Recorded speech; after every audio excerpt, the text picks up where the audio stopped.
It's over 9.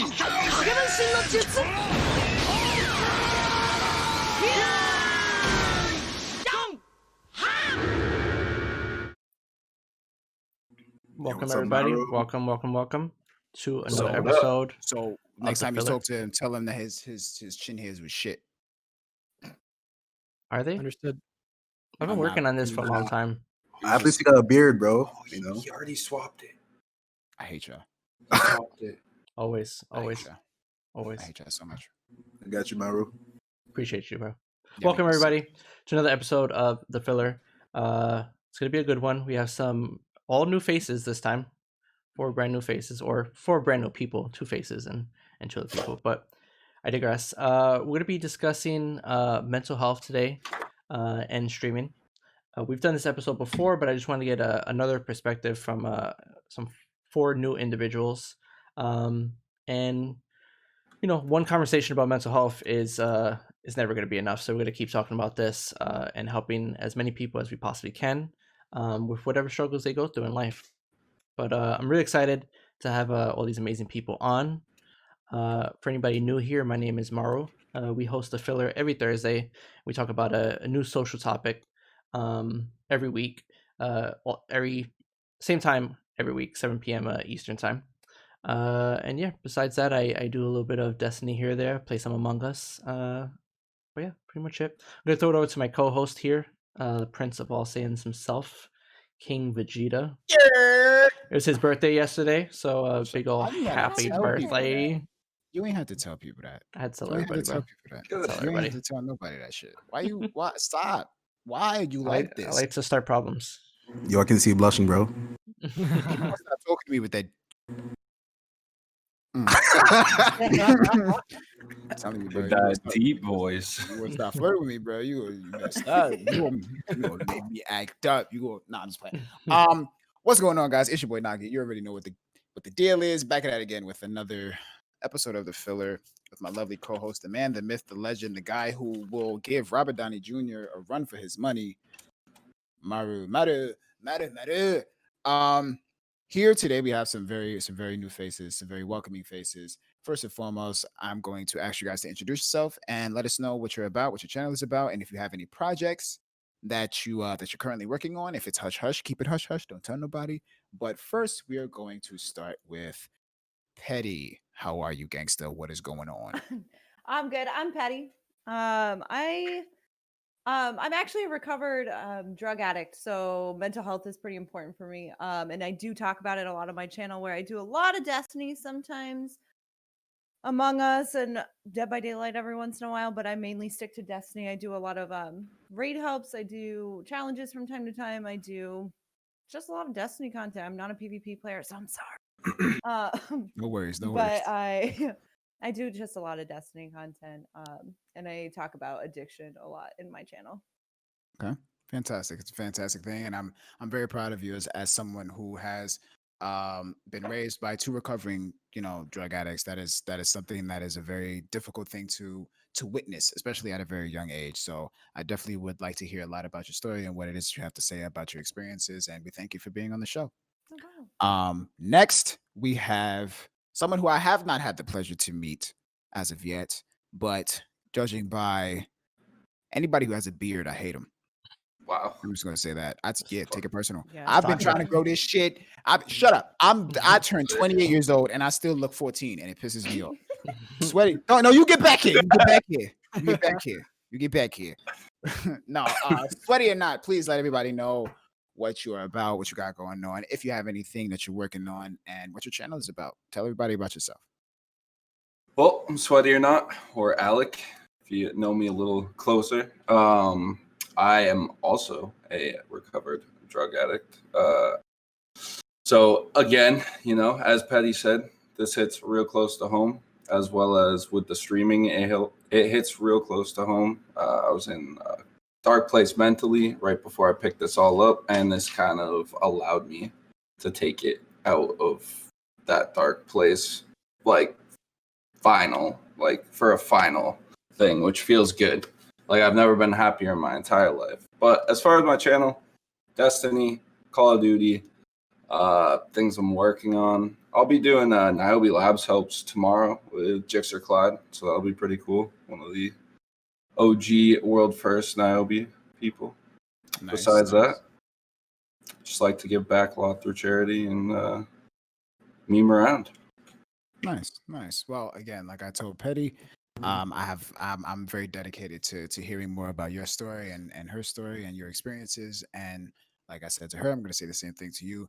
We appreciate you both for being here. You're both valued, and we thank you guys for deciding to come onto the show. It means a lot to us. Definitely, myself included. I'm pretty sure Mara as well. It definitely means a lot to us. Next, we have somebody who, if he don't stop talking to me the way he be talking to me, we just gonna have Act up. we just going you better chill, baby boy. I'm telling you, you better relax.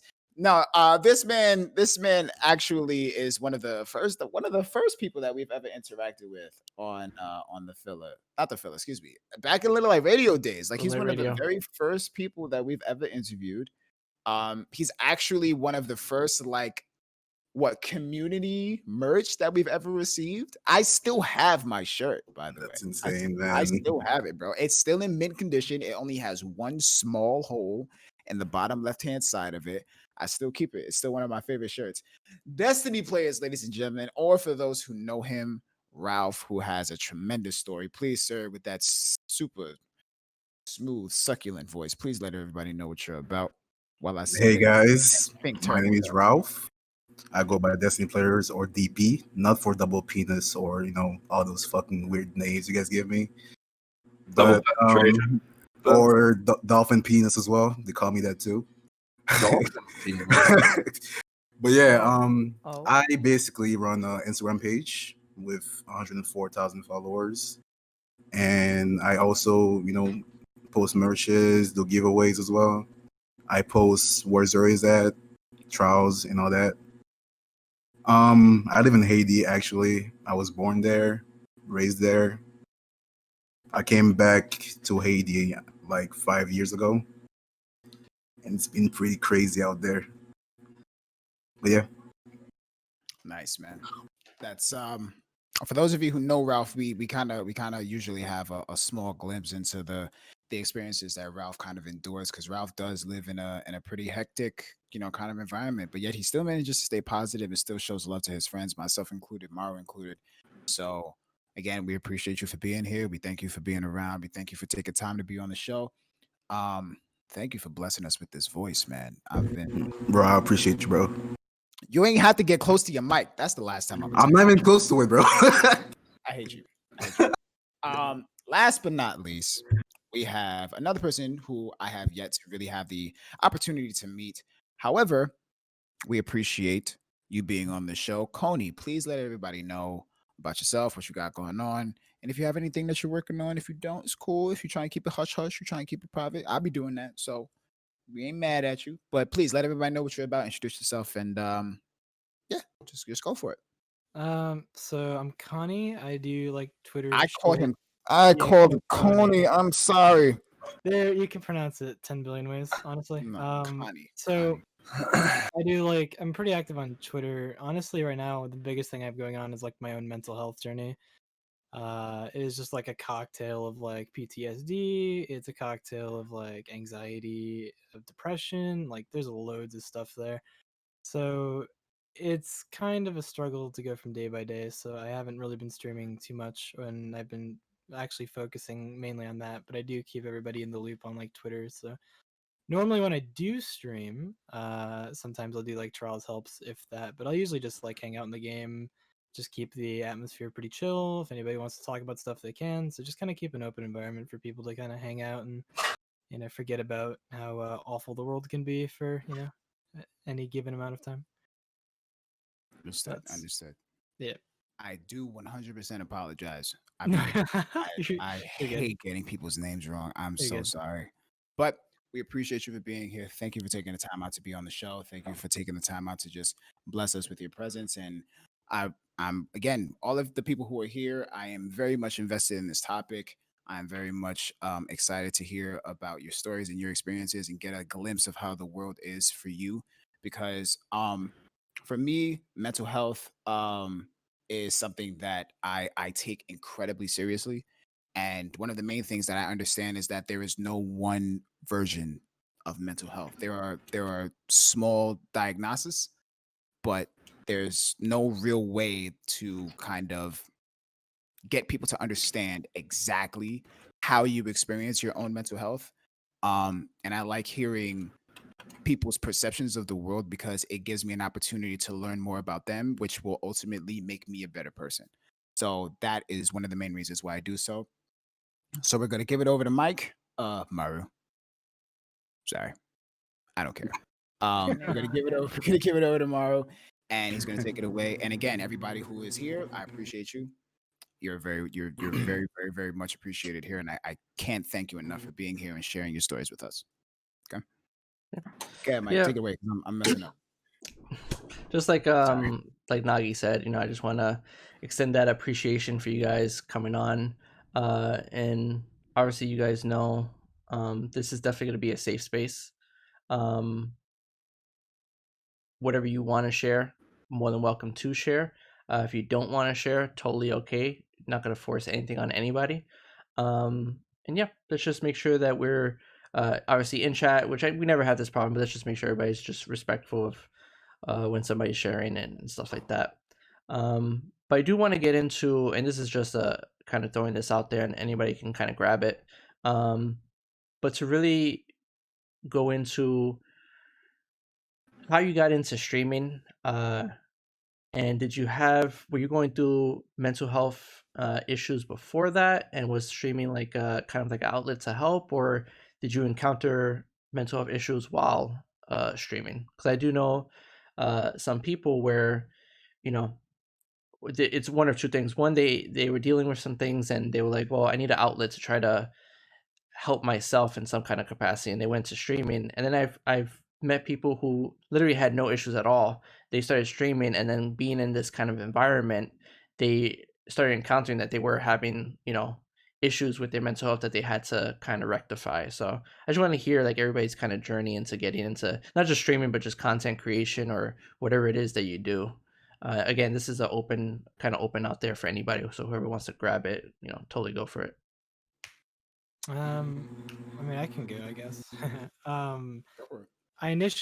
I've been on Twitch, I think, on and off for about, say, 3 to 4 years. It all started with like trials carries back in D1 just to get me into it because I played a lot of Destiny.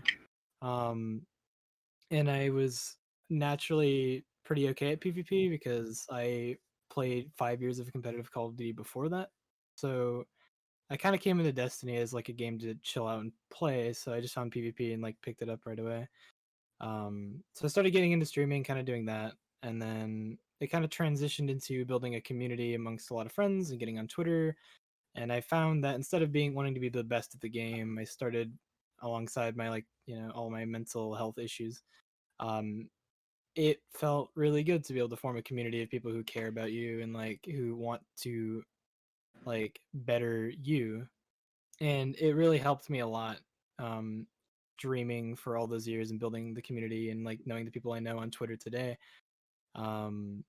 It's honestly something that I would definitely credit to saving my life several times. The Destiny community that we find ourselves in right now, and the people I've met on the way. So that's a big reason I got into content creation. It's like being social and getting out there and talking to people, and with a lot of the traumas that I've had in my life, it's just never really been an option. And so I found kind of like a home here where I can talk to a lot of people, I can chill with a lot of people, and it's really fucking good.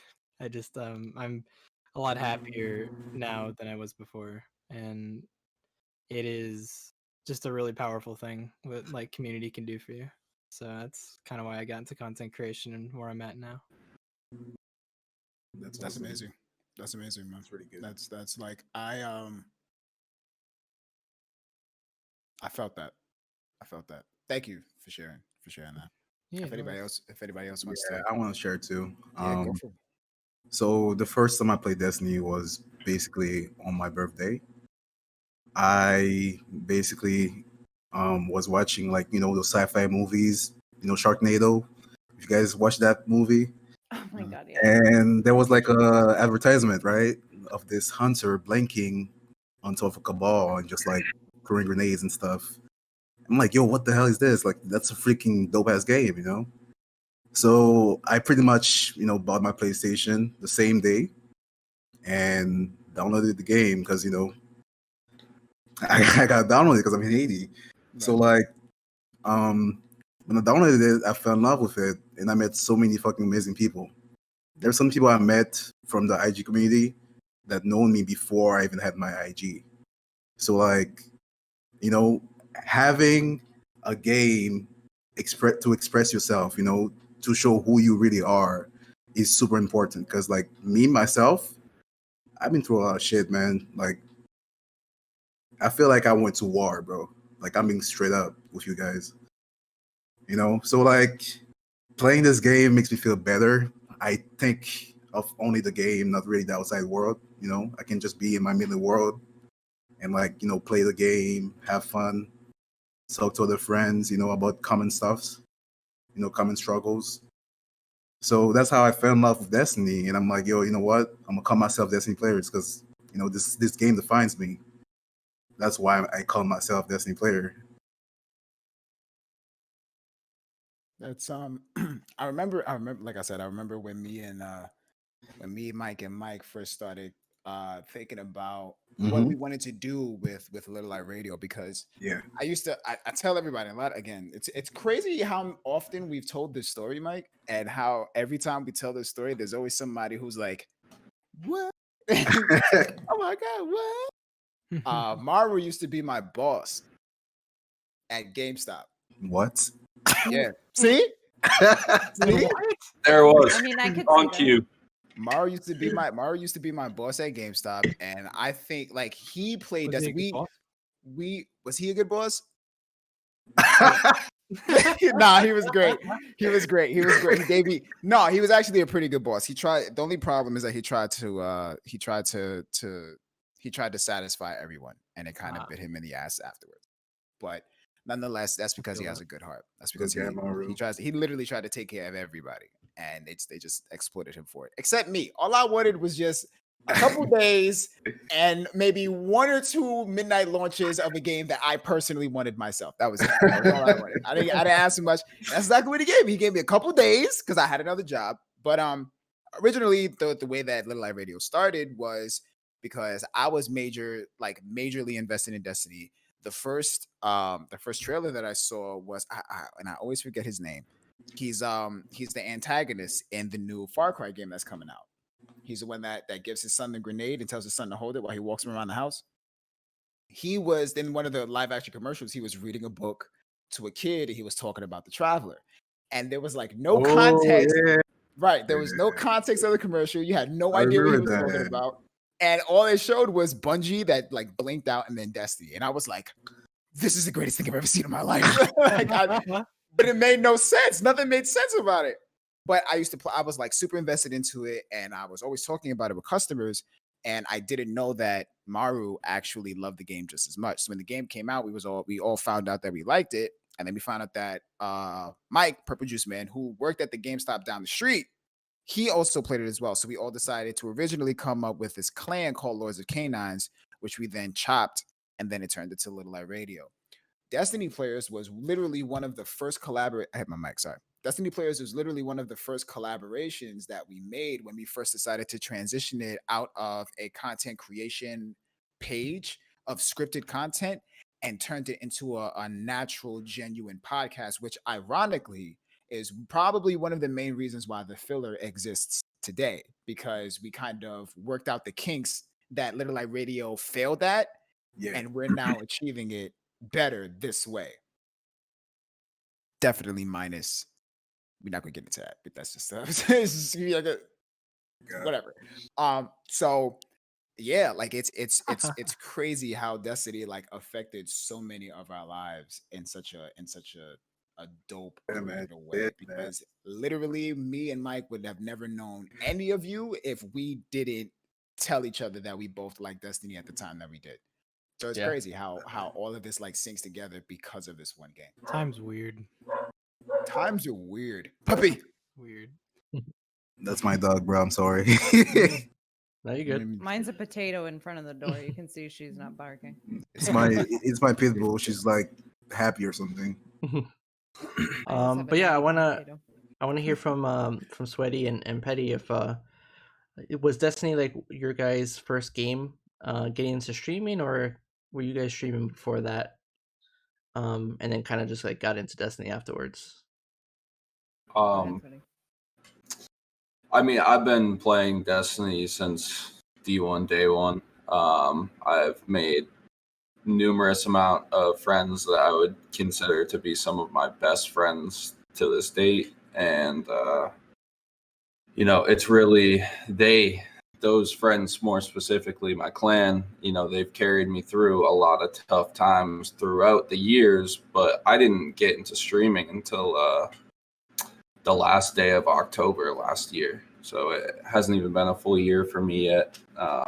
Definitely, you know, Destiny main, but you know, since the only time I ever clicked on Twitch before that was raid races, day one races, and I would type in twitch.tv/glad, and that's the only time I would ever, you know, you'd catch me on Twitch. And since then, you know, the families I'm in, the people that like I've just surrounded myself with, the positivity that's within the Destiny community and the Twitch community has literally just blanketed me in, you know, a comfort zone. And it just, I don't know, I feel like it took me from a dark place. I just broke up, or I was going through the shambles with the girl at the time of a few years. You know, we dated for a few years, and I kind of just rode this out, dug my, you know, gritted my teeth, put my nose to the books, and here we are. I mean, I've never been happier in my entire life. I was, you know, I've been through some dark times before, but mentally I was putting myself through the ringer before. You know, I had been in darker times as far as like physically, like drug addiction and stuff like that, but mentally I was putting myself through the ringer over this breakup and like the ending of the relationship. So this really was my outlet, and it just allowed me to surround myself with friends and family that, you know, I would have never met if it wasn't for me clicking go live. And I Amazing. mean, like, I can, you know, I can agree with that. Like, gaming became an outlet for me. I didn't start playing Destiny until my brothers, who were D1 vets. My dad died, and both my brothers came to where I am now. And we buried my father, and my brothers were like, "You gotta get Destiny 2. It's coming out. You're gonna love it. Get a PS4." I already had one. They're like, "You're gonna play it. We're gonna play together." So I played with my brothers, and one lives in Texas and one lives in Seattle, and I live in Connecticut.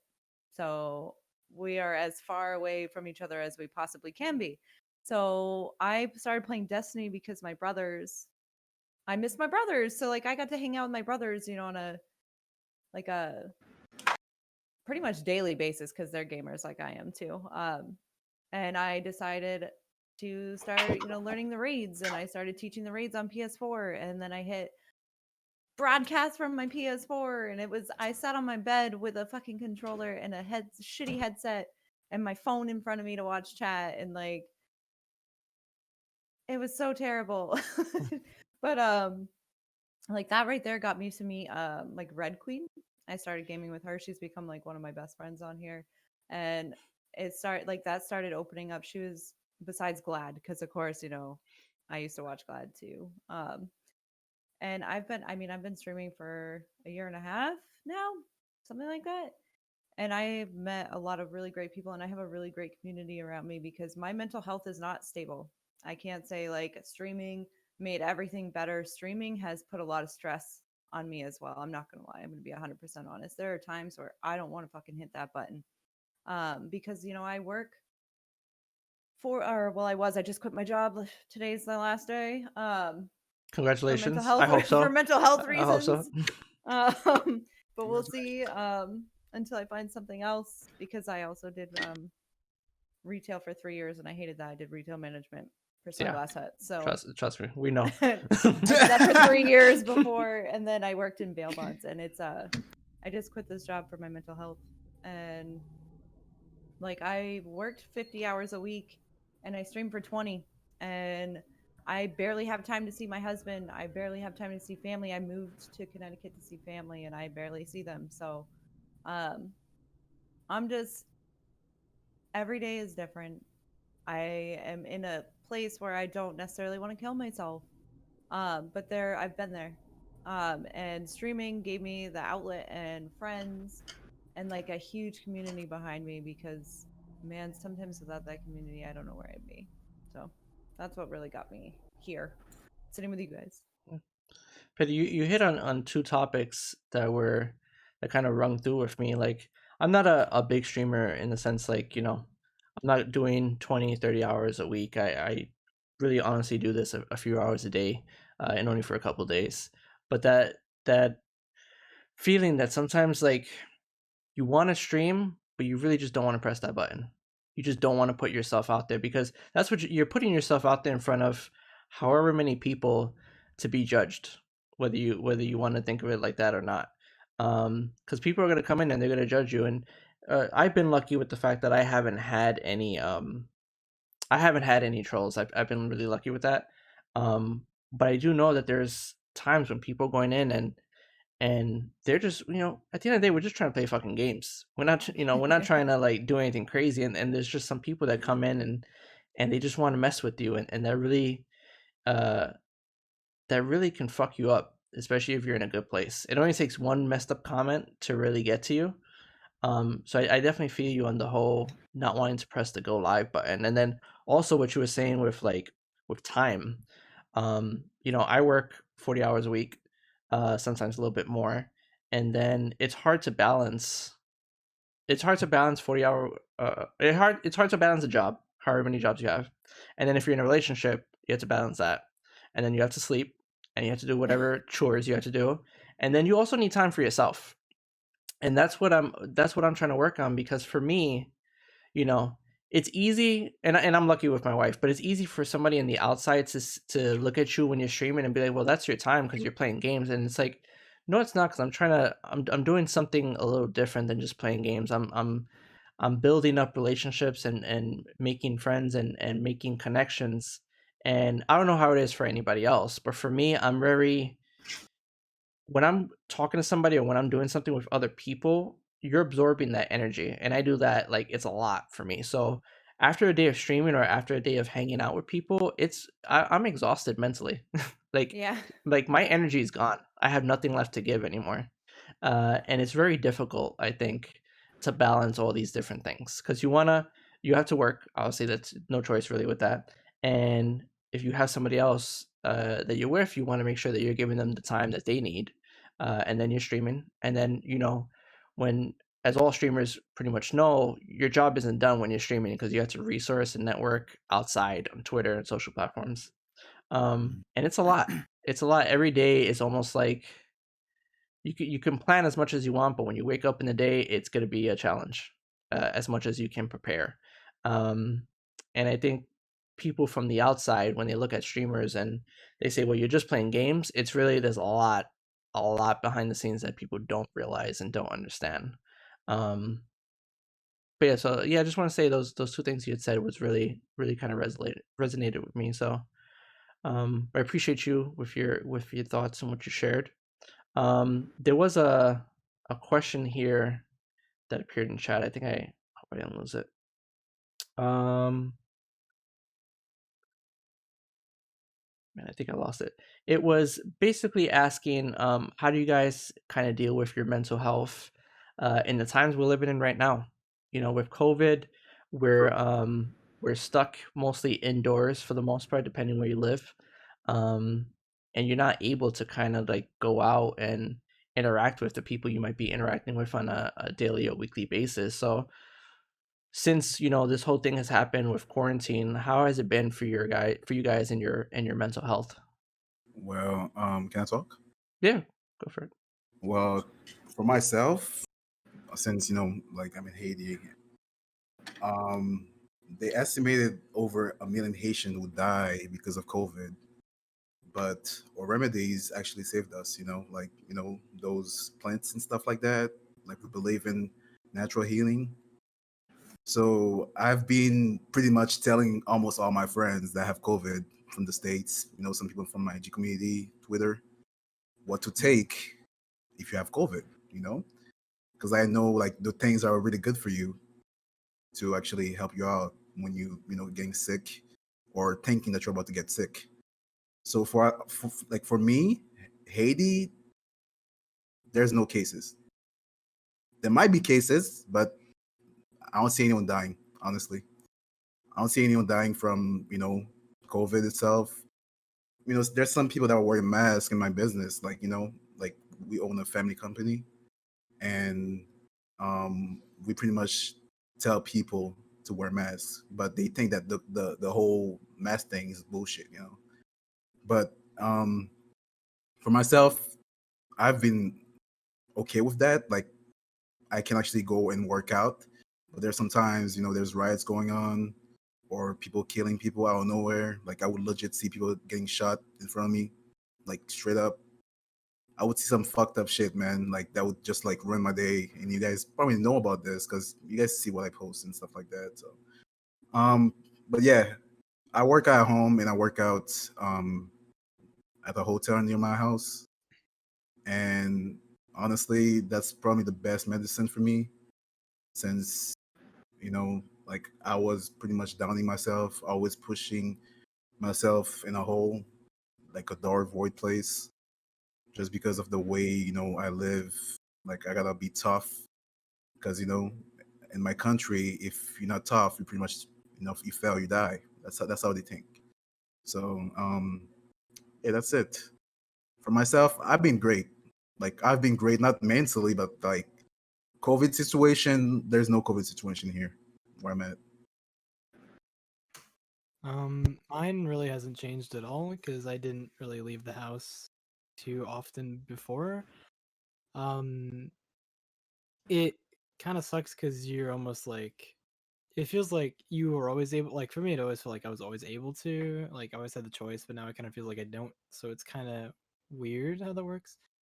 But for me, I don't know. My mental health has still been very, very like bad. Like I'm very unstable at the moment, even now. Right now the only thing I'm struggling with is like insecurities showing their faces, and like I'm very much having to fight myself because my insecurity will flare up, and then I'll have to essentially deal with it. It will want me to like hurt somebody in the sense of like want them to do certain things or like want them to prove something, and I pretty much just have to hold it back, and it ends up hurting me in the process.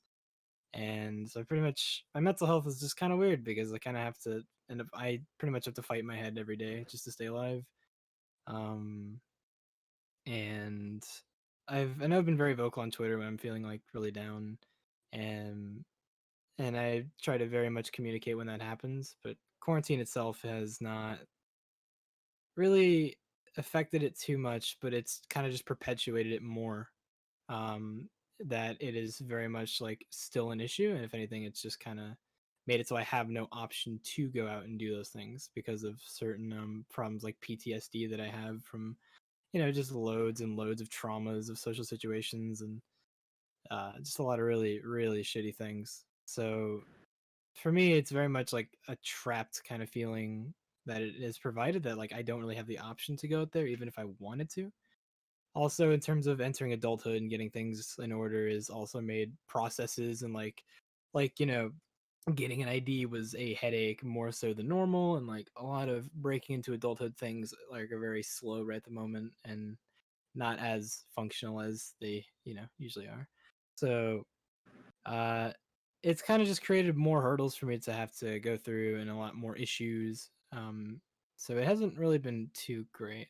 It has given me like my day to day really hasn't changed, but it's made me a little bit more mindful on the fact that I'm like really unstable all the time.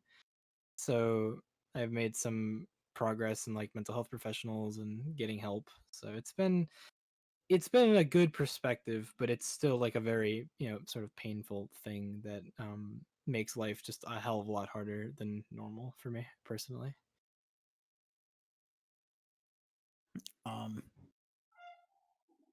Everything that everyone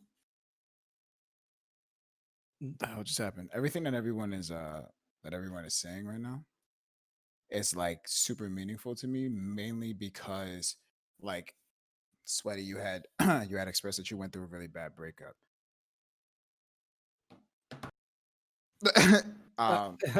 Not necessarily, I wouldn't necessarily call it bad. It was just like I understand the concept behind it, but that's my truth. And the reason why it happened is because neither me nor her were happy, despite the fact that we didn't necessarily want to hurt each other at the same time. But mentally, it's like I think the only people who really know what it is that I've been going through is and in its entirety is MARU. In terms of here right now. I've expressed certain situations on the filler, but I haven't really told people, in full context, everything that has happened. And my life is in no comparison worse than anybody's or better than anybody's. That's not what it's about. Like I told you guys at the beginning of the conversation, it's about perception. It's about how you see things, right? But I want to express before we move on how incredibly important it is to understand one of the hardest things that people like us are incapable of understanding, and that Ralph actually said it, is that you cannot show vulnerability. That's just something that you cannot do because of numerous reasons. Either you show the true you and you're either judged, you're either chastised, you're either taken advantage of, you're either hurt for it. You know what I'm saying? Like, or killed for it too. Or killed for it. Like, there's so many different ways that vulnerability can be exploited. So, and during this time, like, Petty, you said that you worked retail, and you said that you worked the X amount of hours, and then you streamed for 20 hours. Mike knows, Maru knows. I worked 3 jobs, went to school, and still maintained like a full stream schedule. I was working at GameStop at one point, while working at Starbucks, while working at 40 Flying Fish as a freelance graphic artist, while going to school for graphic design, and still coming home in between like work shifts to stream for either 2 to 3 to 5 hours, depending on what time.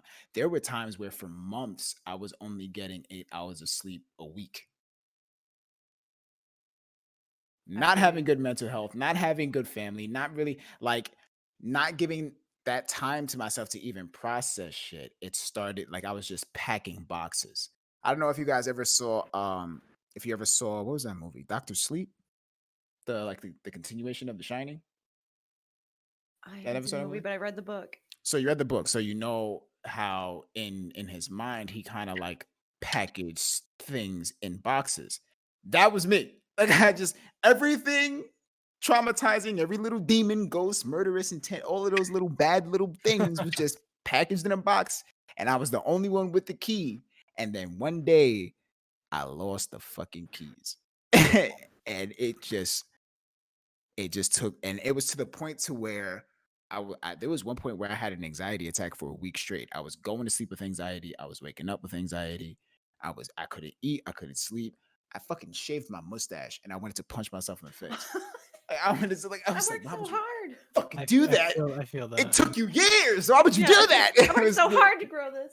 You know what I'm saying? Like I was so aggravated because I woke up in the middle of the night and I'm looking at the ceiling. And I'm like, fuck this. And I'm looking at, I'm like, what did you just do, you fucking idiot? Like you went full Britney Spears there. I went Britney Spears. I already. I was really upset because I'm already bald and I shaved my face. I just looked like a penis. And it was really upsetting me. It upset me. But my point, walking around looking like Lil Bill. I still look like Lil Bill. That's fucked up, bro. I hated that. I hate that people call me that. It's not funny, man. But it's mental health like, episode and we're bullying Nagi. If you're bullying me and call me Lil Bill, bro, that's crazy. Brown Caillou. No, it's really just it was really just a difficult time in my life. You know what I'm saying? It was really just a terrible type of situation. And in no way, shape, or form am I saying that, you know, my trials and my tribulations are worse than anybody else's, but it really gets that crazy to where you have these impulses to just do something that you think will fix the problem, and you have no hesitation to kind of think your way to the opposite side of the room because of how like heavy the problem is. Sometimes it doesn't even have to be like a super difficult problem. Sometimes it could be something as simple as making a bowl of cereal, opening the fridge and realizing that you don't have milk. And then all of a sudden you're thinking 20 years ahead. It's like, shit, I'm never going to have milk again. And then you're like now in a corner losing your mind because that's how it just randomly happens. And it can trigger under any circumstances, under any pretenses, under any situation. But I like Ralph, I understand your situation in terms of your life. Petty, I understand your circumstances. Even though I haven't been in your shoes, I understand that you have your separate pair of shoes. Same thing goes for Sweaty. Same thing goes for Can you do it? Honey. Yeah. Oh. Yeah. I was gonna If you say would have got Coney that again. if you would have got that wrong, we was- would have made you shave off your mustache again. Yep. You know, this I wasn't gonna tell anybody this until the end of the episode, but this is my last time being on the filler. I'm officially resigning as co-host. Don't worry, guys. He resigns every episode. Maru is the living personification of Ella DeGeneres. He really beats him. He really hurts my feelings after every episode. He just Too soon, Oh bro. I have my a Too slew soon. of text, No, he didn't. Oh I my have a god. slew of text messages of him just calling me names Too soon, bro. and exploiting me. No, but honestly, it's really just a it's a very meaningful thing for you guys to express yourselves and be vulnerable, even if it's in a space where you know it's safe. All of you have your own groups of friends that you have your go-tos. That is okay. You don't need to find more friends. You just need to have the ones that matter and that work. But be 100% vulnerable with them. You guys know exactly what you need to help you get through the day, and that's something that in itself is powerful, because there are people like us who don't have that. They don't have the opportunity to even go to someone. For a very long time, we didn't have that. And we're lucky to have found that, because that's just like we all expressed here. That's why we're still here, because we have that opportunity to find that. There are many times where I have contemplated taking my own life, and there are many times where for some reason I survived. I'm not happy about it, because the very next day I wasn't feeling very well. But you know, we've been through some shit. You know what I'm saying? But nonetheless, I'm very proud of each and every one of you for sticking it out, for staying true, for being here, for expressing yourself, and for still kicking. That's something that is very, very, very difficult. The things that you guys have lived through, the things that you guys have endured and have seen through, have taken many lives. And that's something that's incredibly important to acknowledge. Not to put pressure on yourself, but to realize your own strength and how strong you actually are. There are some people who are not here because they experienced things close to what you experienced, and you're still here. Keep that in mind when you're going through your next episode or your next situation, because they come, and it's okay that they come. You're not falling off the horse. You're not reverting back to square one. All of the progress that you made is not completely gone because you had a relapse. That's not how it is. That's not how it works. It happens, and that's okay. But remember how strong you are. You don't have to be strong, but just remember how strong you actually are. You know what I mean? Sir. Yeah. I find That's strength all it is. and vulnerability actually. Absolutely. To be the same thing. They're the same Being thing. 100% honest with I people. start- I've been sober for 4.5 years, and that's from everything. I don't smoke weed, I don't drink, I don't do anything because I am so afraid of going back and being a heroin addict. As you said, a lot of my friends are dead, which is the fucking truth. They're either in jail, they're dead, or a couple of them I know are prostitutes. So I mean, nothing's really going well. But like even so, once you put the drugs or alcohol, whatever it is you're doing down, the problem still is you. At least it's me. I'll speak in I terms. The problem's me. Drugs are a symptom of a much bigger problem that goes on within myself. Someone had mentioned fighting with their own brain to stay alive, and holy That's shit. me. Connie, I love you. Hi. And that's the truth. Sometimes I am fighting myself to just get out of bed. Or to continue to go to work at a job I can't stand. Or thinking about like how I don't want to do anything. I don't have any joy in life, all these things. I constantly feel like that a lot of the time. Which is just how it is. And I used to compartmentalize. So like put everything, pack it in a box, like you were saying. I would pack it in a box, and then I would bury it with drugs and alcohol. So when you took away drugs and alcohol, I had to learn how to deal with all that shit. So like back to our original question, like what do I do to deal with all this shit? Because I'll tell you what, like just because I don't do drugs anymore doesn't mean all of that mental health shit is gone. Like oh my anymore. She's fine now. Not the case. So what do I do now? Well, sometimes yes, it's play video games. However, let me clarify. It's not necessarily streaming video games because Mario mentioned earlier, it is very different when I'm streaming than when I'm just gaming.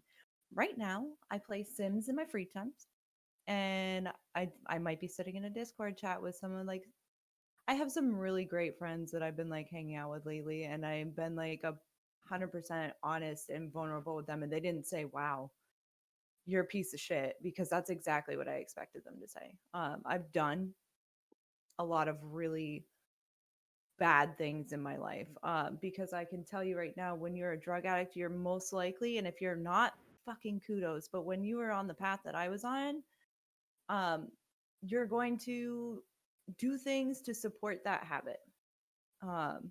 Things that you're not proud of. And you're also going to run from a lot of things.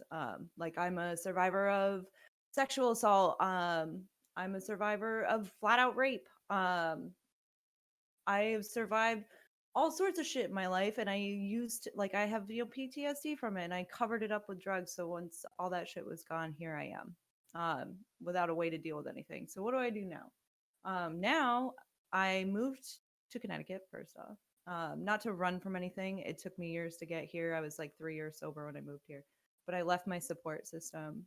So right now, I'm working on building a support system outside of streaming, in the NA community, honestly, because those people understand me. Those people, when I say to someone like, man, I really just wanted to shoot heroin on the weekends, they're like, yeah, me too. I get it. To someone who doesn't, that sounds absolutely crazy. Like, why would you want to do that even if it's on the weekends? Like, for me, I believed that I could be a weekend warrior, that I could party on the weekends and I could go to work on Monday. Except the party never stopped for me. It turned into Monday, it turned into Tuesday. So I go to NA meetings with people that understand that.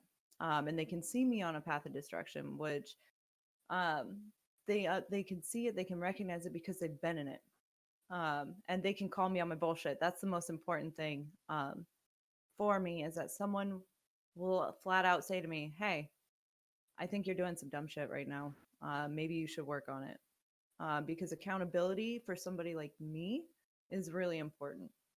Because if I can't have people around me that hold me accountable, then I will start talking crazy in my head. Like, this sounds like a great idea. And it's usually something really bad. Like, oh, I could just sell drugs and make some extra money. Like, I could convince myself that's a great idea. And it's obviously not. Most people understand that.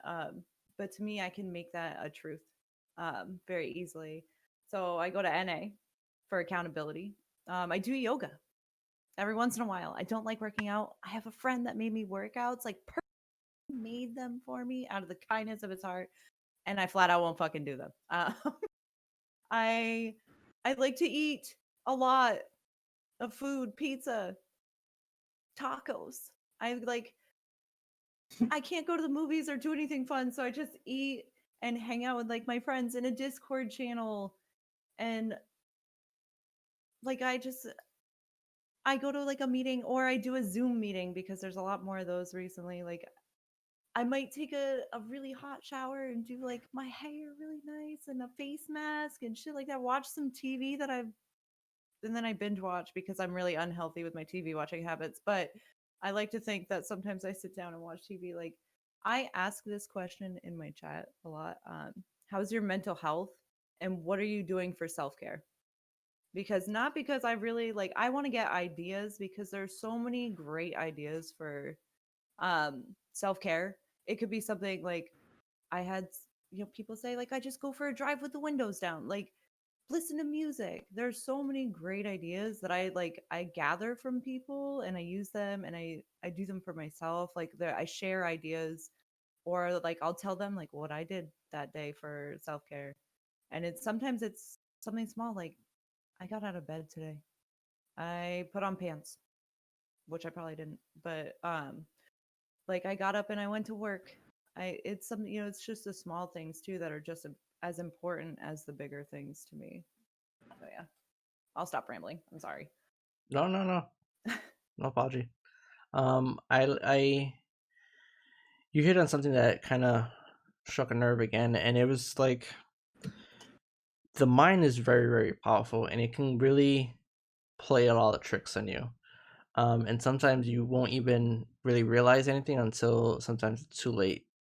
And the thing with mental health, and depression that I realized, I was with somebody who she suffered through depression, and we were together for almost 2 years. And the thing you have to realize standing from the outside is that it doesn't matter what you say, it doesn't matter how much positive reinforcement you can give them.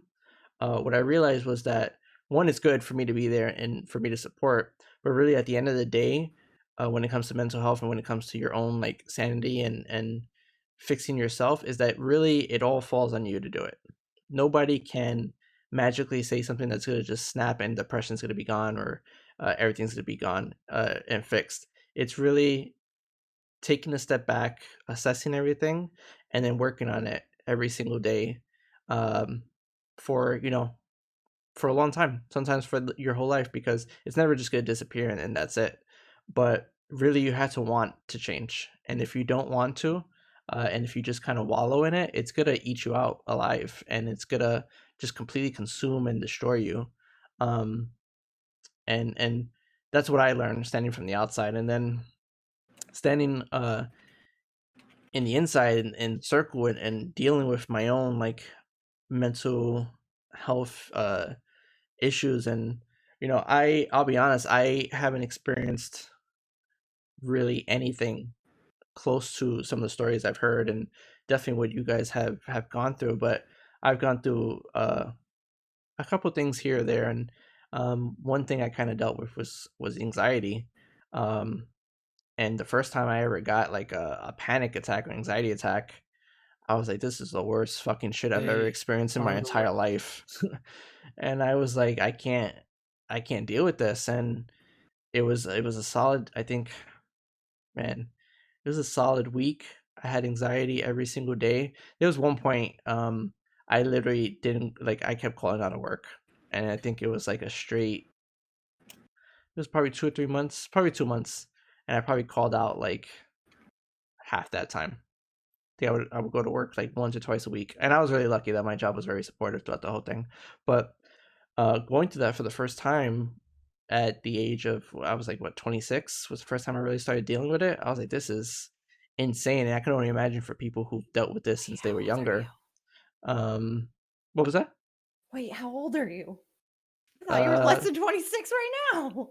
Yeah, everybody thinks I'm young. I'm 30. How fucking old are you, Mike? Yeah, he's old. I'm 30. Bro. Yeah, I'm 30. What? You guys just called him old and he's only 30? I hate to hear He I'm the looks oldest one young, here. bro. 30 is old to me. I'm the oldest one here. Are you fucking kidding? I got the gray hairs though. I got the gray hairs coming I in. do too. You just can't see them. I'm 28, but I have the body of a 96-year-old. What people don't know is that Eustace from Courage the Cowardly Dog is actually portrayed of. It's me. That's actually me. him. You're the motion capture for him, right? Yeah, the bald Figured. head and all that. The old Figured. bones. Yo, My Maru knees got about some walking good to the genes, stable. bro. It's just, I hate it here. But yeah, so at the end of the day, Sorry. really, no, you're good. It's you really have to want to change, and it really comes down to you kind of doing all the work.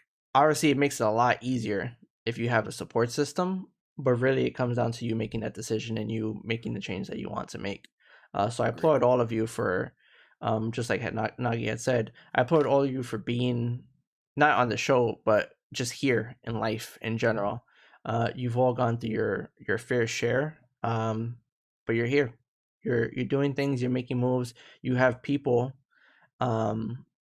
that look up to you, that support you, and that want to see you succeed. So I applaud you for that. Sweaty, I don't know if we get to hear from you on this kind of thing, like anything that might things that you kind of do to help you deal with that. Straight up, I mean, everyone's kind of given like hobbies or stuff like that. I have just 100% put my nose to the grindstone. 100%. I mean, I stream 70, 80, 90 hours a week. And, off stream, I'm still putting in hours and hours every day, hanging in other people's streams, working clips and YouTube stuff and other socials and, networking and setting up charity events. And, that's what I've done. Because I don't know. It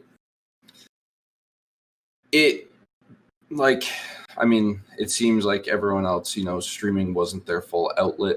For me, it has been. It's been my 100% outlet, and I see what it can become looking at people. It's obviously a huge reach, but looking at people like Lupo and even Glad and some of these bigger streamers out there that are just raising ridiculous amounts of money. And that's what I'm all about. I'm about helping people. I think kind of conquering my own mental and physical addiction battles has kind of just created this warrior that I want to help other people's battles, no matter what they may be. So helping and giving back, that's always been huge to me. And I was never happy. I worked 70, 80 hours a week as a carpenter prior to doing this. And, I love building houses. I like, having the, multi-million-dollar house to look at the end of the day. Like, wow, I built this. This is cool.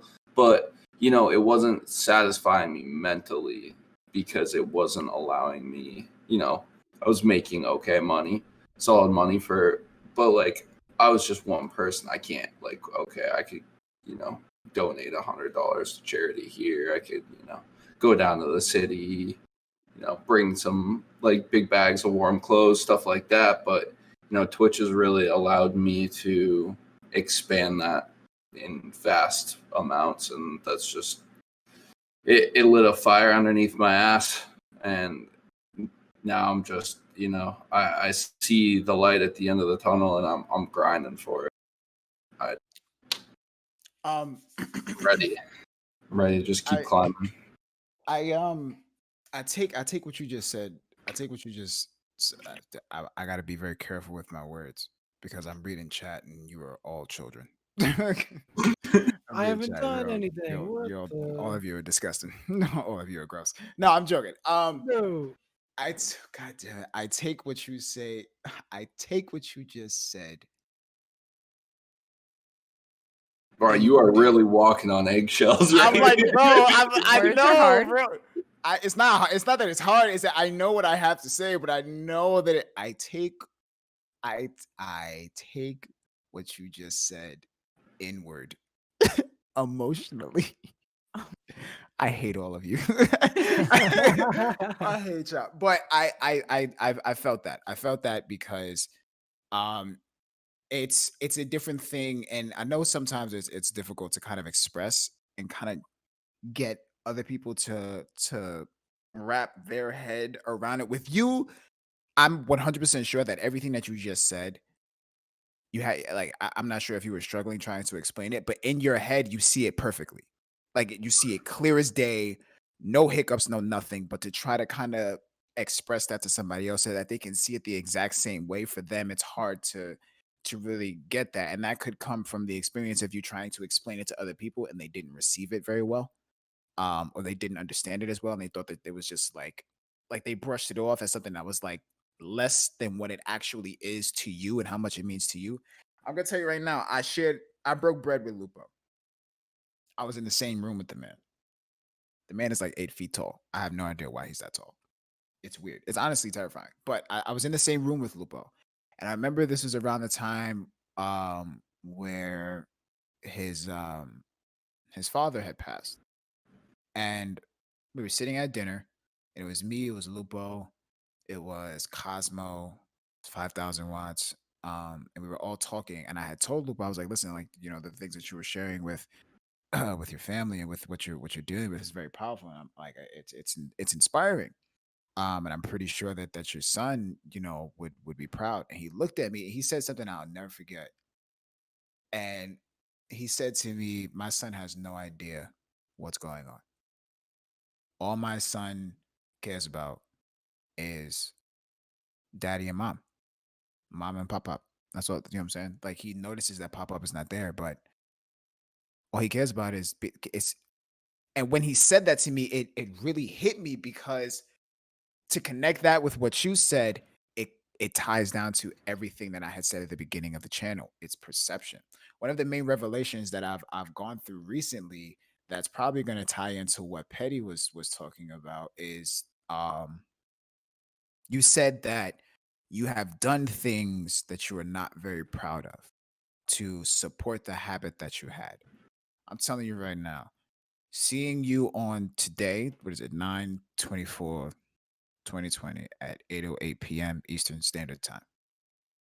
I don't give two shits about what you did in the past. Me and you could sit in a phone call and you could tell me all of the things that you considered mistakes. You could go into full detail. You could do whatever. You could tell me everything from start to finish.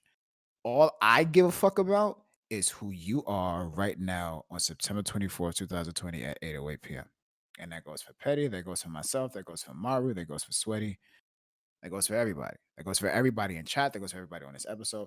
Because what I've realized is when people say that you're a product of your environment, that is a very strong statement that gets completely overshadowed. You're a product of your environment. The characteristics that each and every one of us has today is because of the characteristics that were embedded into us upon growing up, when our sponge brains were at its most dominant. Meaning, during that time, how you viewed the world, how things work, how you do things, how you're supposed to operate as a human being was in the hands of another person. You see what I'm saying? And how that person and the other people that you experience with and engagements with, people from school, people in your household, people in your love life, growing up as teenagers, as young adults, all of those things affected how you are as adults today. Now, there are some characteristics, there are some things that we have to be responsible for, that we have to take responsibility for, which I understand. However, one thing that I feel that a lot of people do that I personally feel like is one of the iconic flaws in the human race is that we give a fuck too much about the action itself and not the why. And I'm not talking about the extreme shit. The extreme shit, just nobody telling you to push the button. Don't push the button. That's something you got to focus on. It's like, why would you do that? Oh no! What happened? Oh. Where did I go? Another one bites the dust. I hate it here. What's going on? Oh, I'm coming back. What the fuck? Petty's cameras. I went to the shadow realm. PogChamp. I went to the shadow realm. Y'all good? I know Got you're back. In a snacks. Got really banned. terrible spot too. Y'all got snacks. Y'all want snacks? I got shadow realm snacks. It tastes like Oh. void. I thought you were gonna say Oh, pineapple there we pizza, bro. Pineapple pizza is we're not gonna get into this. My point is that when it fuck, I lost my train of thought. It has a lot to, like I said, it has a lot The to do why. with the why. There you go. It has a lot to do with the why. People do things and nobody really pays attention. Sweaty, somebody comes up to you and says, "Hey man, I really appreciate, the fact that you're doing all of this charity stuff." Question: What did you do back in, let's just pick a year where for you specifically it was one of your worst years of your mental health, where you wasn't the best person, you was just out here, you was fucking What, kicking you want people's. to hear some hard shit? I mean, Like, you don't have to express it, but I'm saying, like, if somebody comes up to you, let's say somebody comes up to you and says something along the lines of, it's fantastic. We want to give you this opportunity to run this charity, but what were you doing during this year? And then you express that to them. You tell them what you were doing that year, and you were being honest about it, and you were being completely transparent. And then they looked at you and they said something to you that made you respond in the not nicest of ways. Me personally, I would not look at the action as your friend. If I was your friend at that time, we just met, so I can't be your friend. But if I was your friend, if we had that connection, you see what I'm saying? If I had that opportunity, the first thing I would say is, "Hey, it wasn't the best idea." However, what did they say that made you react that way? You see what I'm saying? The Yeah. why versus the action. People are too focused about what you did and not why you did. Nobody, Petty. Nobody is born being an addict. You wasn't born like that. That was something that you experienced. That was something that you chose to do. You're not a bad person because you chose to do that. You're not flawed. You're not broken or battered or beaten. You're not devalued because of it. You're no better than me, Sweaty, Maru. I've never done that drug, but I have done drugs. That doesn't mean that you're worse than me. The actions that you've committed in your life that you feel are the worst things that you've done does not make you a better person than I am. They are no different. You have a beating heart just like I do. We both take shits. Like there's no, you know what I'm saying? Like there's no difference. Sweaty, I don't know about your past. I don't need to know about your past to look at you and say that who you are today is not who you was back then. You don't even have to do it. You're focused on the charity stuff, and you just said that you don't. This is your outlet, so you dive heavy. I understand that. Why? Because it gets your mind off of X, Y, and Z. I understand that. You don't have to even tell me any of that for me to understand that. You see what I'm saying? Mhm. I'm a young black man, right? Petty, you said that you dealt with sexual assault. So have I. I was sexually assaulted by my sister. I literally just, I appreciate you. Thank you. I'm sorry for the things that you've experienced. I literally just told Maru today that all of the shit that I experienced in my life, that I was taught, that I was told, ended up being a lie. And I found all of that out this past weekend. So not the things that I remember happening to myself, the things that I was told that gave me the perception of certain people and certain family members. I have no contact with my family. I don't talk to my mother or my father's side. They both are out of my life. My family is my stream family, Maru. I have a picture right here of my 3 best friends that are like the hierarchy of my friends. You see what I'm saying? One of them is unfortunately my ex currently right now because I wasn't okay mentally, because she wasn't okay mentally.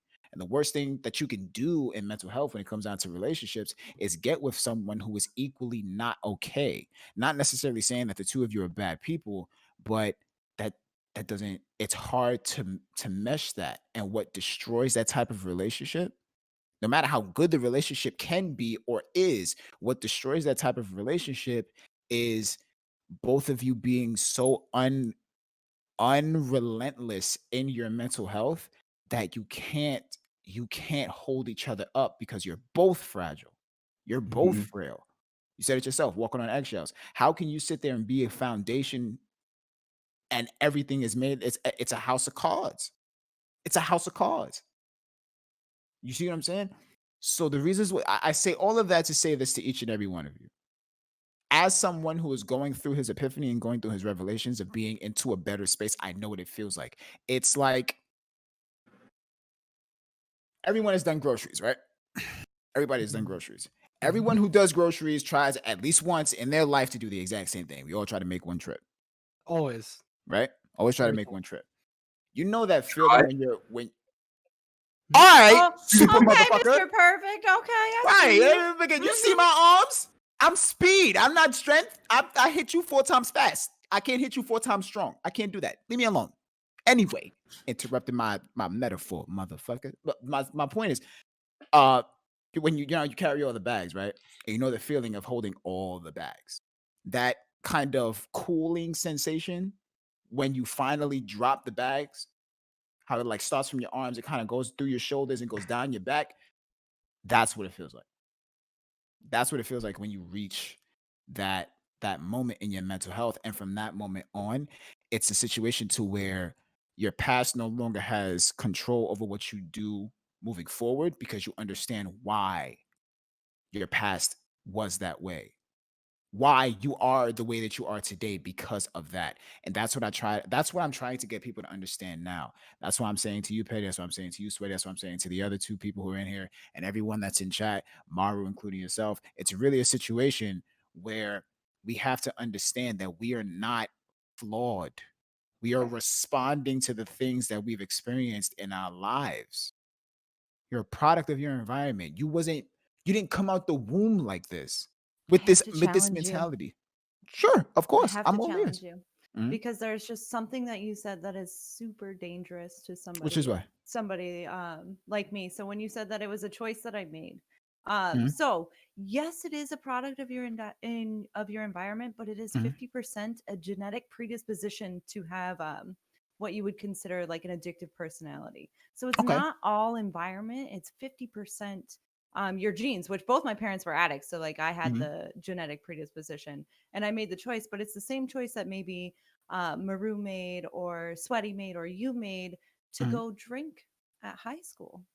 You know, when you And go to a and high school party, to it clicks right. something different for me than it does for Mhm. somebody that doesn't have it. It Absolutely. immediately. So I mean, the only challenge I have is that it's not completely a Mhm. product of your environment. Sometimes it is in your genes, especially for addiction. I'm not necessarily talking about everything, Mhm. but like my bipolar disorder, my depression, my things like that, those are all I am genetically predispositioned because of Mhm. my family, which all of that shit runs in my family too. So it was Mhm. only like what wasn't she gonna Hey, get? I'm not gonna. No. You're absolutely right. And one of the reasons why and this has to tie in with what I was saying in terms of understanding. One of the reasons why I'm not even going to try to counter that is because I haven't experienced or know 100% the knowledge of the things that you've experienced. So I can 100% be wrong. And I'm fully accepting of that. And I of course do not want to offend anyone under any circumstances or pretense in terms of that. You know what I Oh mean? no, the I didn't you didn't offend me or anything, but just if Mhm. someone in chat is struggling and I Mhm. want to make it clear that it's not necessarily a moral deficiency because you Absolutely. chose to pick up um alcohol. Like I started with alcohol. I was overprescribed by a dentist. Like that Mhm. shit. I didn't just pick up heroin one day and was like, I really like this is a great idea. It was Right. a lot of things led up to that and it just got out of control. I understand. But I didn't get help for a really long time because I thought I was a bad person and um I deserved the fate I was living because I used to wake up every morning and I would cry Mhm. because I didn't die the night before like the rest of my friends were doing. Right. And I didn't want to get help and I went to rehab 8 times in a year trying Mm. to um get sober for other people. Um I was going through a lot of stuff then and I didn't want to get help because I thought that I was a bad person and I was morally deficient Mm. because I chose to pick up when in all actuality like I had to go through years of therapy and a lot of rehab to learn that it wasn't I made the same choice a lot of other people made. I chose to, like smoke weed with my friends before high school, like, or after high school, burn turns, like all of that. Like, and it did something different for me than it did for somebody who doesn't have that super addictive personality. Right. And so it wasn't, I just wanted to like make sure that if like people are struggling, like it's not like there's a way out. Like if I can get fucking sober, anybody can. Sweaty? hold on, wait, am I pointing in the right direction, Fran? Sweaty? Other Sweaty can direction. get sober. He's another, that's another success story. Right. Like, it doesn't have to be like that all the time. Like, it's not because you're a bad person and you made some shitty choices. Like, you made very normal choices, most likely. You went to the doctor. A lot of the doctors overprescribed for a really long time. I don't know if you guys remember like the whole OxyContin craze, where doctors were just prescribing those like candy, and it left a lot of people in addiction. Right. Because that is something you should not be overprescribing for extended periods of time without some form of repercussion. Like, it just, there's a lot of success, but like, it is not because like, if someone out there is struggling right now, like, it's not because you're a bad person. It's not because you make shitty choices and you deserve all that shit. But like, there's a way out. There is, plain and simple, and it's like you gotta want it enough. That's the biggest part, is you have to want it enough. Honestly, you have to want the change in order to make the initiation of change. And that's the hardest part, man. Yeah, no, that's Really definitely like, that's a lot easier being said coming, that, like, I feel like I'm past that point. But not everyone is, and that's 100%. I mean, it's hard. It hurts to come to terms and to truth with yourself. Some of the things you have to admit to yourself that you've done or you're doing, and be able to conquer those to actually initiate the change. I mean, Petty and I are, she said she moved, but we're from the same area ish, so the drug craze that has swept across, northern New Hampshire, Vermont area, it wiped out a lot of our friends, and that is like, those are the people who weren't not necessarily strong enough to make that initial change, but they didn't want it enough to say. And I mean, everyone should not feel like they're deserving or not to wake up the next day. Everyone is deserving enough, no matter what you've done in your past. Everyone's deserving enough to wake up the next day and make a change for themselves. Right. Yeah, I think this wraps kind of back to the brain having a lot of power, because it's something I struggle with too, in the sense that my brain has kind of like complete power over everything I do, because it's you, right? It's like it's your head, and so with like my anxiety, my depression, everything, reality itself changes right in front of me, and I don't notice. I can be hanging out in a Discord call with somebody having a really good day. I've actually been hanging out with somebody in particular a lot recently. He's been helping me out a lot. And eventually, out of nowhere, I'll get like really anxious. Everything will start kind of spinning. And it's just like reality is just now telling me that, like, oh, well, you're not worthy of anything. You're kind of a piece of shit. Like, nobody really cares about you. And it lies to you. It like takes any bit of info, completely skews it, and makes you feel like shit. And it's like I can't control it. And I think that's why earlier when they said like it doesn't matter how many nice things you say to somebody, it doesn't matter how like supportive you are in terms of like that positive reinforcement, it's like I physically can't hear it. It's like it literally will not register at all. And so it gets to an extent where it's like certain insecurities start coming out. It's like it like needs to see actions, it needs to see something, but it's like doing nothing but fighting like me just to exist. So it's like I'll wake up in the morning, and if it hits right away, then it's just kind of like I shouldn't eat food because I don't deserve, like, why do I get to eat because I'm a terrible person? It's like I don't deserve things that I enjoy. It like completely changes reality in front of me, and like it's really scary because the power of the brain, like, you don't even notice it's happening. It's like, what do you have there to check that your reality is now different?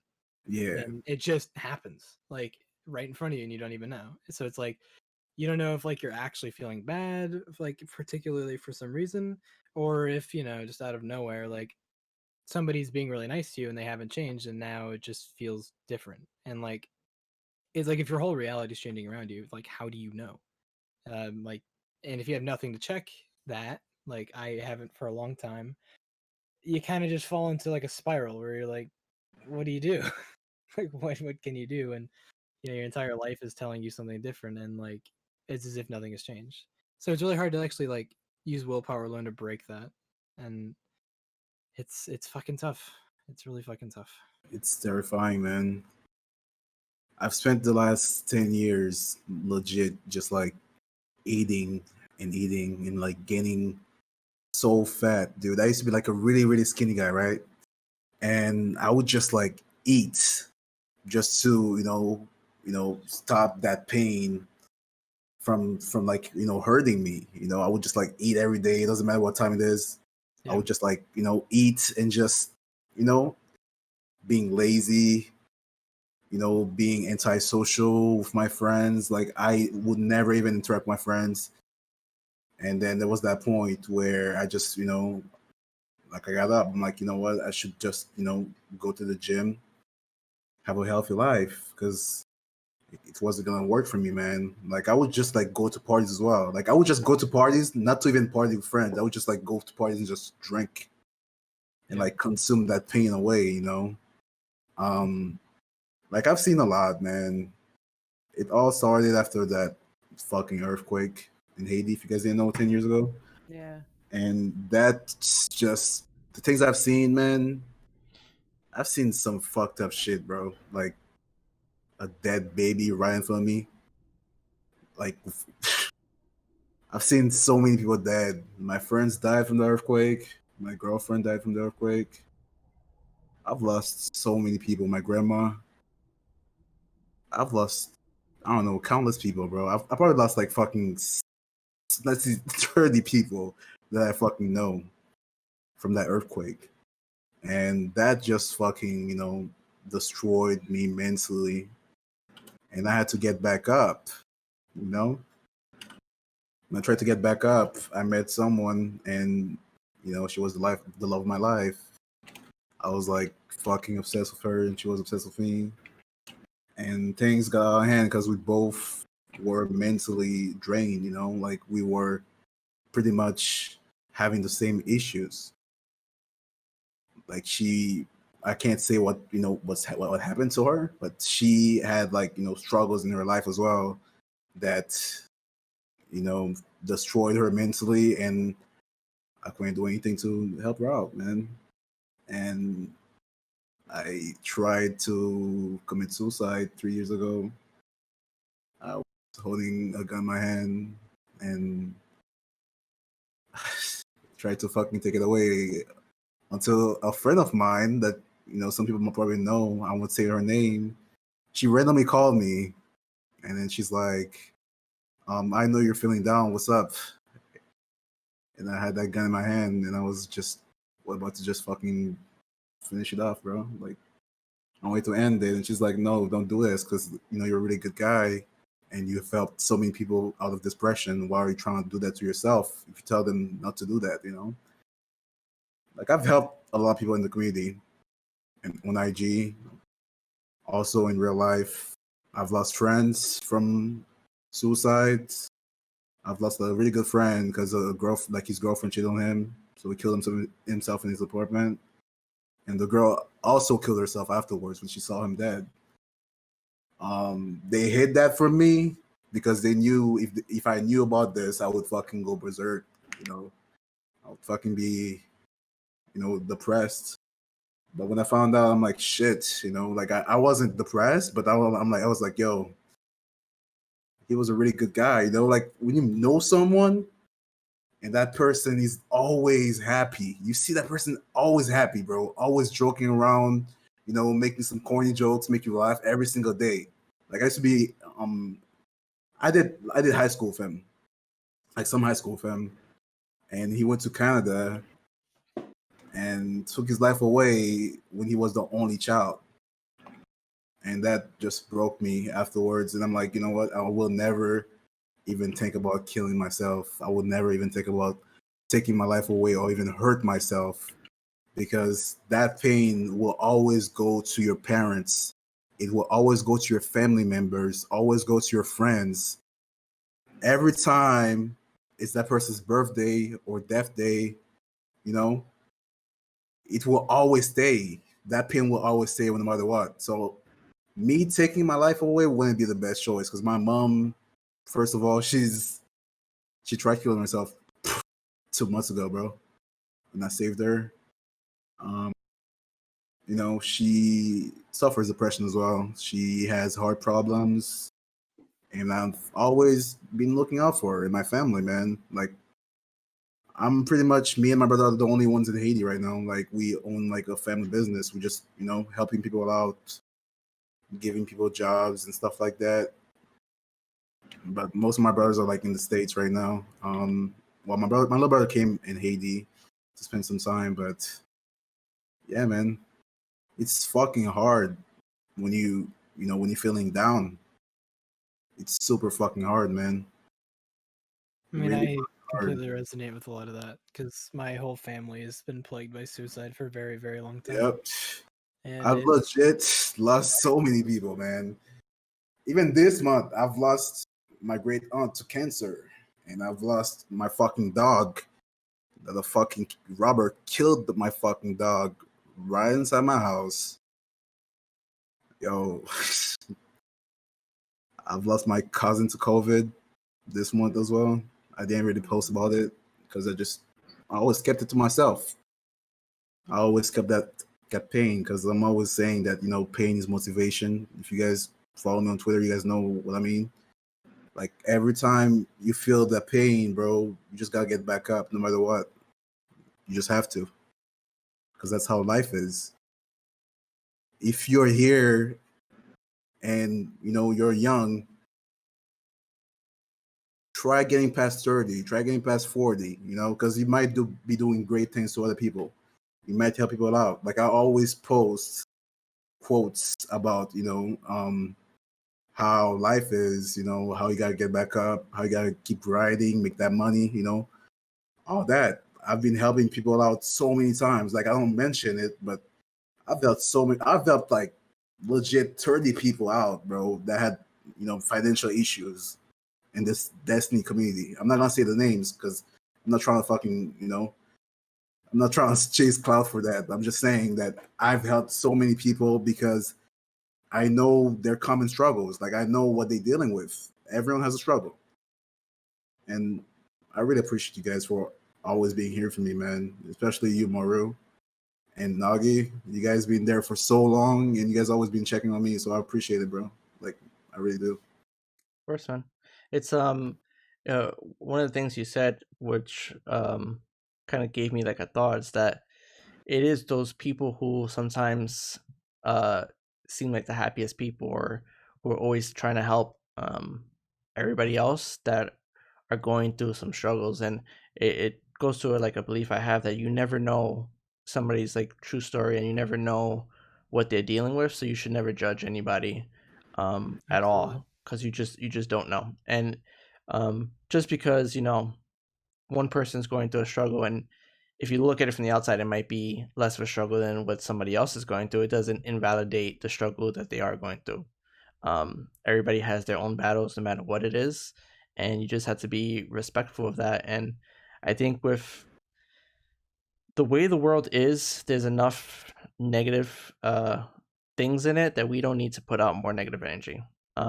We don't need to make other people's lives more miserable. I think what we need to do, what we need to do is just be there for each other, be there for ourselves.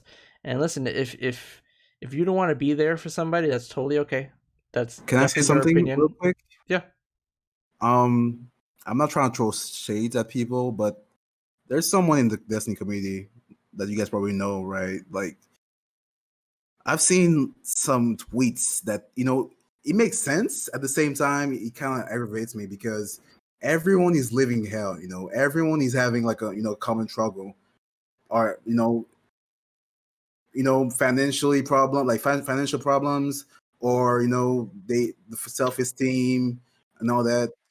And seeing someone that's like really big in the Destiny community, just like, you know, trash talking about that, you know, when Makowski was talking about how he saved him and his community, which I'm a mod in his chat, saved this guy that wanted to kill himself, and that person was just saying that, yo, he was just asking for attention. But the thing you don't get, bro, the thing they don't know is this person is not asking for attention. This person might not have the strength to even talk to his parents or anyone around him about the situation. So the only way they would do that is, go to like his favorite streamer and be like, yo, I just want to end my life. Like, that's not attention. It's them crying out for help. Like, they want some help. And there's no way they can actually find help unless they ask someone that actually might care about them. Because me, I'm not going to lie, my family, bro, like the Haitian family, the way they see life is so different than y'all. Like, I'm sorry to say that, but it's true. We are fucking warriors, bro. Like, I've seen so many dead people in my whole entire life. I don't post about it, but I've seen so many fucking dead people. Legit seeing someone leaving a dead baby in front of my business, bro. Legit 5 months ago. Like, I've seen some fucked up shit. And, I just keep it to myself because I feel like I'm strong enough to even, overcome it. But at the same time, when I'm like, laying down and stuff, I'm like, oh shit, that shit is like, it's hitting. And I would just fucking cry about it because I'm like, damn, yo, that might be someone's baby that, probably why the fuck they let that baby in a fucking suitcase dead, like things like that. That just fucking destroys my mind. And just, just seeing those content creators always preaching about how they help the community out, but at the same time, they talk shit about the same people that needs help. That shit hurts me so much, bro. If you've been part of GardenCon or being part of anything involving helping someone out, and you're saying that the person that needs help is just like wanting attention, that's just bad, bro. Like, I would 100% help someone out whenever they need it. I don't care if that shit hurts me too, because you always have to be there for somebody, bro. I've seen so many people dead, bro. I don't want to see no followers dead. Like, my follower, one specifically, his name is Evan. He wanted to end his life 2 years ago, and he reached out to my DM and he's like, yo, Ralph, I know you don't know me, but I've been struggling a lot, from school, like work and all that stuff. He was like 17 or something. I think he's 19 now.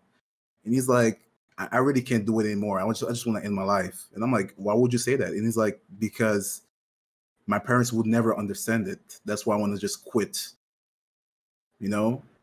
So when someone says, why don't you ask your parents help? Or why don't you ask your friends or family help? Sometimes when you ask for help, these people that you so-called call family or friends, they would just call you soft.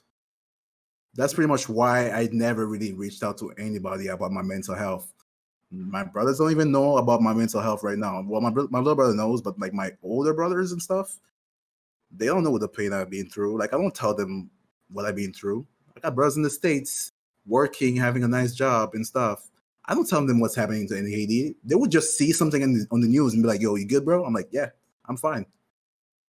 There's days I would just legit be in a bulletproof car. I got two bulletproof cars to go to work, bro. There's days you would see me in a small car, like my Mazda 3 that you see on my stories, NOGI or MARU. I would just like cruise around. But there's other days that I would just legit take a bulletproof car just because I know I might get fucking hit by a bullet. My dad himself wasn't really lucky, but he survived it. He was driving a small car and they shot Uzis and AK-47 at his car. I counted 23 bullets in his car and 3 was legit on him. 1 cut his finger off and 2 legit cut, like legit went near his heart and he was supposed to die and we saved him. That was when I actually was in the States.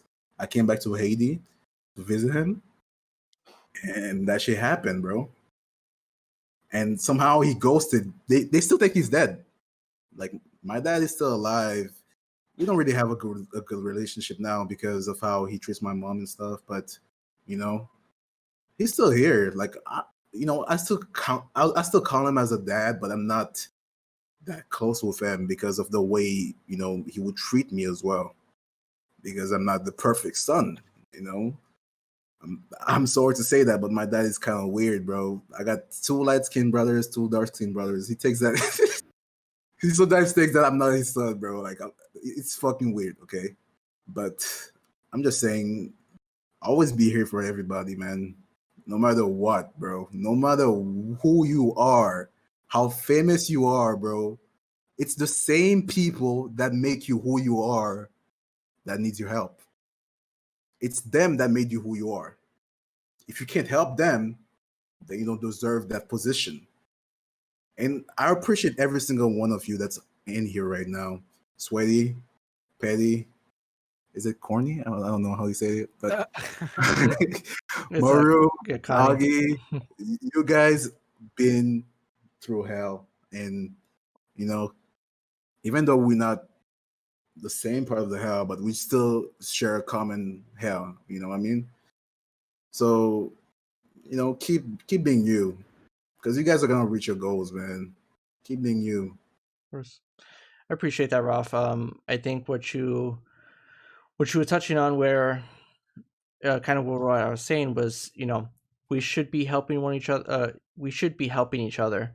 But if you don't have anything nice to say, or if you have nothing that you can contribute, don't even put yourself in the mix. And I do think that you need to preach what you say 100%. But we are getting to that 2-hour mark, so I just want to go around. I don't know if Nagi told you guys before off stream, but what we like to kind of do here on the filler is go around. We like to give recognition or some positive feedback to anybody in our lives or the community. Just give them a shout out. Answer one last question I have for you guys, and any parting words. Yeah, I'll start it off. My shout out for this week is probably going to be to everybody who goes through mental health issues and is still here today and still fighting. It takes a lot to go through the struggles you go through and survive every day and do what you need to do, and especially if you're in a situation or you're in a line of work where you're putting yourself out there to be judged by people. It takes a really strong character to do something like that. So I applaud everybody who's in that kind of boat there.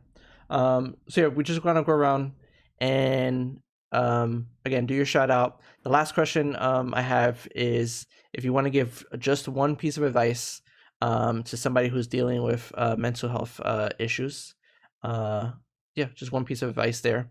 And yeah, Nagi, if you want to start it off.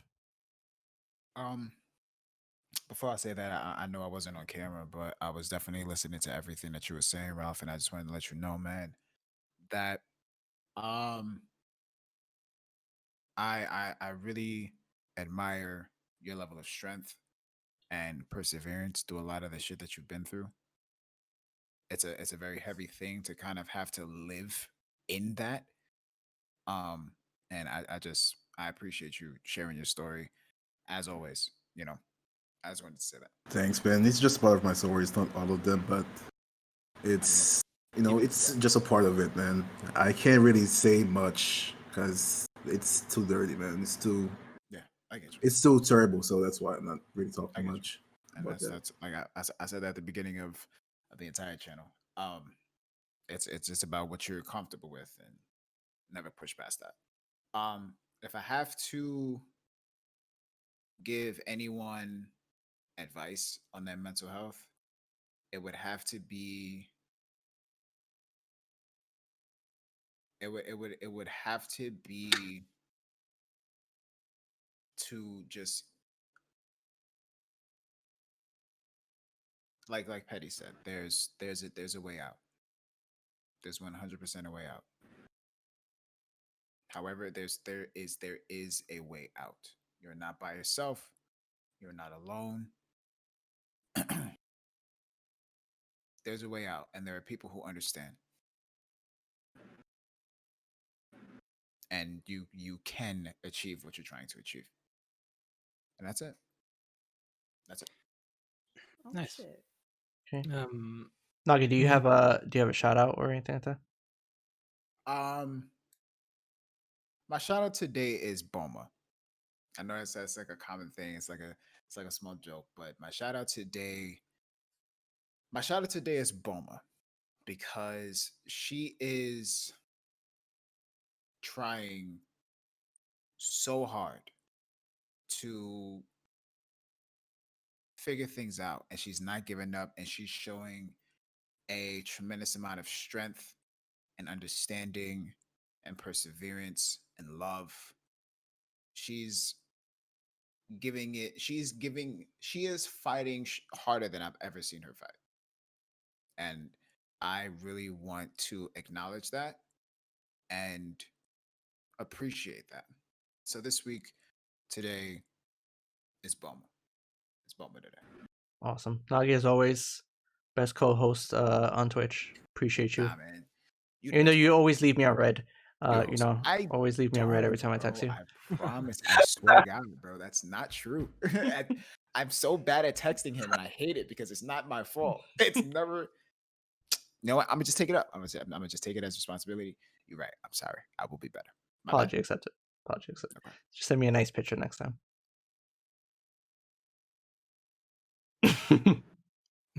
You better chill, bro. You better chill. Okay. Connie, if you want to have a shout out piece of advice to give somebody. There's somebody that I met about actually exactly 20 days ago, so just under 3 weeks ago. I've known her for a while, but we've been hanging out a lot recently. Give a shout out to Blossom. She's been absolutely incredible in helping me feel comfortable and helping me get insanely vulnerable, and having some of these emotional releases from these things that I've walled off for years. She has been there for me through several episodes and just helps me have a reason to get out of bed every morning, and is a very good reason that I am still here. So, a piece of advice I would give, just like whatever it is you're going through, listen to, like as we were talking about earlier, the why, because that's very fucking important. Why you are doing it and understanding that is a very, very critical piece of information that helps you beat it. Because if you can understand why it's happening, you can start sort of finding a way like through it. If you are too focused on the actual act itself, I think you are looking for the answers in like the wrong places. It is completely that why that'll help you beat it. And I firmly believe that. Connie, thank you so much for appearing on the show. Appreciate you, man. Yeah, no worries. Unicorn Elo God. Never gonna call you Ruff. Pony again. I'm so sorry. Oh, yeah. Ruff, if you wanna give a shout out, piece of advice. Well, my shout out today would be pretty much everyone that I know that been there for me since day one. Like all my friends who pretty much always say, "Yo, you're the first Haitian guy that I know, bro." They always, they always mentally, they always lift me up. Like we always joke around, we always talk about real stuff going on in the world, and they always support, the movement, Black Lives Matter, and all that stuff. So I really appreciate them. Word of advice: just be good to each other, man. That's pretty much it. Like always be there for each other, no matter what the person's going through. It's not their fault. Like straight up, it's not their fault. Don't try to block someone that's hurt. You can help them out, but don't block them out of your life, bro. Like that's the worst thing you would possibly do, is to block them out of your life. And that's pretty much what happened to me, man. I was so hurt. I was so fucking destroyed that I lost the girl of my life, man. Pretty much. So, yeah. That's pretty much it, guys. All right. Ralph, thank you so much, man. One of the OGs. Appreciate you for coming on and sharing your story, man. Likewise, bro. Thanks a lot, man. Of course. Petty, piece of advice and shout out. Oh God, there's so much good advice. So I know everyone has already given great advice, but mine would be speak to a therapist. And here's the bigger piece to that. I always put a disclaimer out when I'm talking to people. I'm not a trained therapist. I don't necessarily know how to navigate through certain experiences because I haven't necessarily lived them. However, I will listen always. But I'm not a trained therapist or a psychiatrist, so I can't help on a greater scale of things besides being there to listen. And here's the bigger piece to that. I went to a therapist one time, right? And I hated her. Said therapy fucking sucks. This is bullshit. Never going back. And when I got sober, I had someone tell me that I was allowed to therapist shop, that I was allowed to go see a different therapist or try a different one if it wasn't working out. And that actually opened up a huge world for me. And I met an amazing therapist who I miss dearly because, I don't have health insurance and that shit's expensive. But I wouldn't have found her if I didn't try a few others first and not like them. The idea of therapy is to be comfortable with somebody, to be vulnerable with and help navigate. Like I learned a lot of really cool tips and tricks from therapy. Like when I was feeling, because when I wasn't, like when I was getting sober, I had a lot of emotions go really extreme. Like it was like waves, like I'd go extreme, not extreme, not. And I had to learn how to navigate that. And I learned a lot of really cool, like just little tricks, like maybe like if I'm feeling really angry, put some cold water on my face. I learned that from a fucking therapist. And it works, at least for me. And they also helped me, get meds when I needed it or when I didn't need it, things like that. Because suicide and addiction and all sorts of, depression, bipolar disorder, those things should be talked about in a safe space. And sometimes, therapy might be the only safe space you have, and that's okay. So I always put a plug in for therapy. If I'm gonna shout somebody out, I can't just shout out like one person because there's just like too many of them. Like first off, You're just like me. Yeah, Go my ahead. husband's been putting up with me for almost 12 years. So cool, kudos to him. But like I have a group of people that I generally hang out with pretty regularly, and they put up with my shit too. So I like appreciate them, like my mods. A few of them I have like phone numbers for, and I've called them in times in my life where I'm just freaking the fuck out and I need somebody to talk to. So like there's too many people, like I can't, like all my friends in my community, like I wouldn't be around if it wasn't for you guys, especially lately with the way my mental health has been. So like you guys know who you are. I'm not going to name off a huge list, but like those people close to me really, like I can't say thank you enough. That's all I got. Petty, appreciate you for coming on. Thank you so much for Anytime. sharing your story and your experiences and definitely your input. I definitely learned something new today with the genetic disposition thing. I did not know that, so thank you for educating us on that. No problem.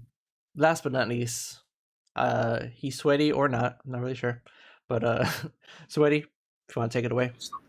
Most of the time, not. Mhm. As far as shout outs go, I just want to see the world do better. So I'm going to just shout out anyone that's using any sort of platform that they have to implement a change for the good, because ultimately that's what we need. mental health boils down to a lot of different things, and a lot of those different things, are based off of outside stuff within the world that affects people's lives differently and can get them in situations. I mean, me personally, I'm a huge empath, and I take the world's problems and put them on my own shoulders. And I actually will drain myself mentally from stuff that I have no fucking control over. Right. And I don't know. I know it sounds kind of cliche, but I just want to see the world do better in so many different ways. So I'm right there with you. any platform, anyone that's using their platform, whether it's to 3 people or 300,000 people, like, as long as you're vocalizing something, anything to implement a positive change, that's who I want to shout out. So I know that's a large group of people, but keep on keeping on. And as far as advice, I mean, kind of along the same lines as just, you need to be real with yourself. If you're going through struggles, you need to be real with yourself. You need to be able to look yourself in the mirror and say, there can be outside stuff, but you're the problem. You're the only one and even if you are not fully the problem, you're the only one that can change whatever it is that's going on in your life to get you out of the problem. You're the only one that can take that first step. People can help you. People can give you advice. You can talk to as many people as you want, but until you take that advice and actually roll with it, there's, you're going to be at a standstill. So that would be my advice, to just keep going, embrace your flaws, and know that they can change. Yo, I feel that energy, bro. Appreciate you all. Thank you guys so much. For everybody in chat, I appreciate you guys hanging in with us. Hope you guys can take something away from this that will help you out in your own lives or with people that you know and care about.